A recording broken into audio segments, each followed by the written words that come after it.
The Bighorn River wound like a serpent through the rugged landscapes of the American West in the late 1800s. Its waters carried more than cargo. They bore the hopes and fears of a nation in turmoil. The far west, a stout and reliable steamboat, became a lifeline, navigating these treacherous waters to supply troops fighting fierce conflicts with Native American tribes. Captain Marsh, a man weathered by time and experience, was no stranger to hardship. His life was one of solitude, determination, and duty. In the spring of 1876, a shipment of gold bars worth an estimated $375,000 was entrusted to him in Williston, North Dakota. The gold was destined for General Terry, whose forces fought upriver near the mouth of Little Bighorn. The plan was simple: supply the troops and deliver the gold safely to Bismarck. But fate, cruel and unpredictable, had other designs. The tension was palpable as the far west made its slow ascent up the river, the dense forest closing in, the water muddy and unpredictable.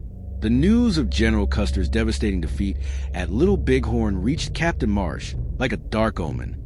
The massacre, brutal and total, left the region in chaos. Survivors fled, and the river bore the wounded and the broken. Captain Marsh's heart sank as he took aboard 52 wounded soldiers, their faces etched with pain, shock, and despair. The steamboat, already strained, now carried not only cargo but the weight of tragedy. The decision came swiftly: bury the gold. Emil Schermacher's account tells of meticulous care and calculated risk. Captain Marsh selected a secluded spot along the Bighorn River, just 15 to 20 miles upstream from the site, where he was to meet General Terry. With urgency, he dug a hole deep enough to conceal the gleaming gold bars from prying eyes and the perilous hands of bandits. The wounded men, unaware of the precious cargo now hidden beneath the earth, were tended to with what little compassion the steamboat crew could muster. The weight of their groans, the smell of blood, and the despair in their eyes clung to the air, far heavier than the gold itself. Captain Marsh marked the location mentally, a landmark in his mind's map of survival. His plan was simple: return for the treasure once peace was restored. But the earth had other intentions. When he came back, a mudslide had obliterated the exact spot. No amount of digging, no repeated attempts yielded even a glimpse of gold. The river had reclaimed its secret, burying it in layers of soil, rock, and sorrow. Years turned to decades, but the story persisted. Treasure hunters arrived, metal detectors in hand. Desperate and hopeful, none succeeded. Roy Norville's version added danger, betrayal, and tragedy. It was the evening of June 26, 1876, just one day after Custer's demise. The air was heavy with tension, and whispers of unrest drifted through the camp like a plague. Captain Marsh was approached by three men, Mark Juergens, Tom Dixon, and Gil Longworth, the wagon driver. The latter, Gil, carried the deepest fear of all. Concerned about the safety of the gold amidst rising Sioux hostilities, Gil urged Captain Marsh to load the gold onto the far west for safekeeping. The other two men vanished into the wilderness. Bound for Bozeman, their mission now separate from the steamboat, Captain Marsh, not trusting the unknown, and driven by a growing paranoia, decided to bury the gold along the shores of the Bighorn River, near the wounded soldiers. The river's murmur seemed to echo their unspoken fears.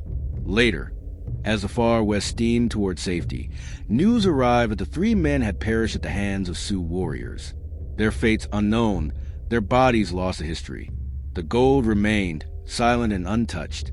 In the present day, the legend of Captain Marsh and the lost treasure of the far west continues to lure adventurers, historians, and treasure hunters alike. Among them was James Callahan, a rugged treasure seeker in his late 40s, whose life was consumed by obsession.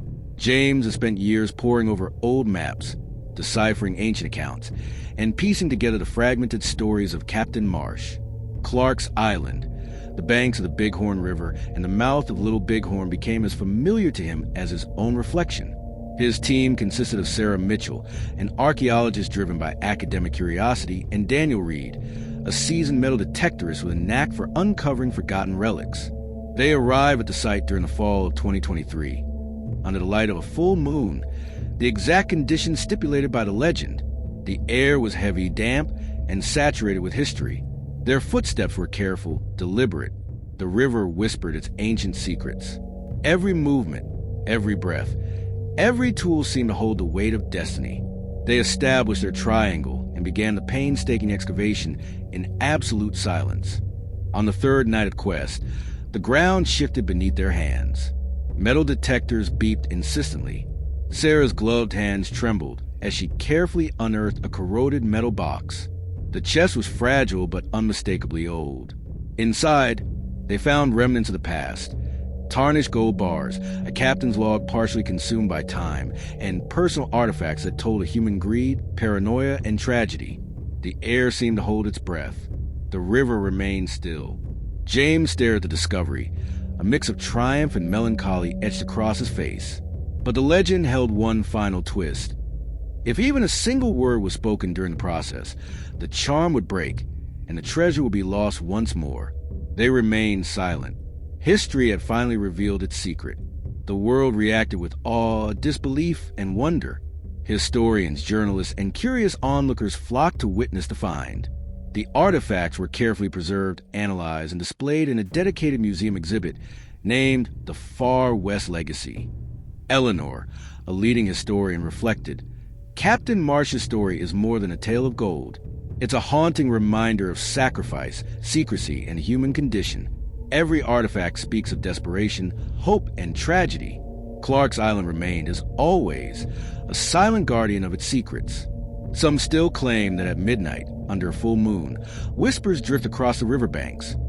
Faint voices of those who perished, bound eternally to the hidden gold. Because legends don't die. They live forever